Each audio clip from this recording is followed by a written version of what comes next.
眼看着再过1个多月就是中国春节了，关于凯凯的一则旧承诺，再次被网友们翻了出来，引发了新一轮讨论。那就是曾经奶奶说过，春节要带凯凯前往坦桑尼亚去寻找父母，实现一家人的团聚。这句话当时让很多人记住了。可到了现在，时间一天天逼近，网友却发现几乎看不到任何准备的迹象。于是问题来了，这个承诺还能实现吗？为什么这个春节承诺会被反复提起？因为对凯凯来说，春节不是一个普通的时间点，春节意味着团圆回家，一家人在一起。而凯凯的成长过程中，团圆本身就是一个被反复提及却并不容易实现的词。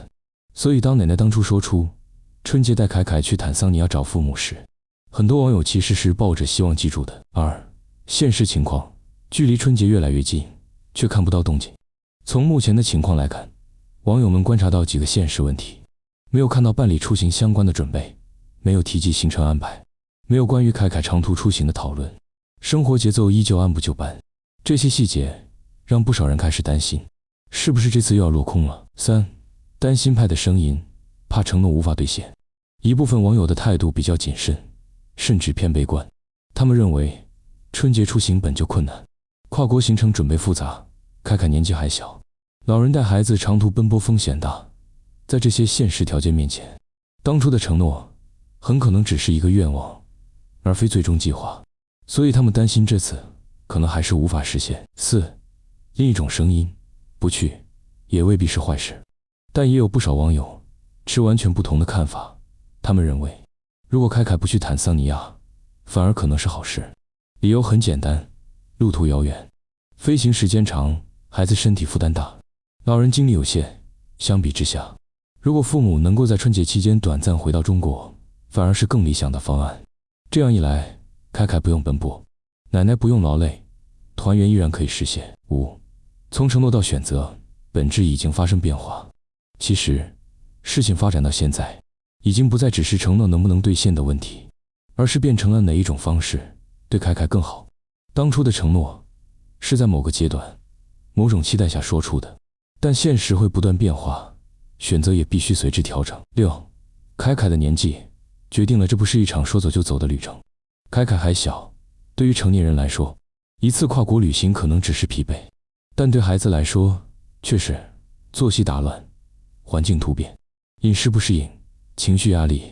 更何况陪伴他的人是已经上了年纪的奶奶，这趟路对他们来说并不轻松。7. 网友真正关心的其实不是去哪，而是团不团圆。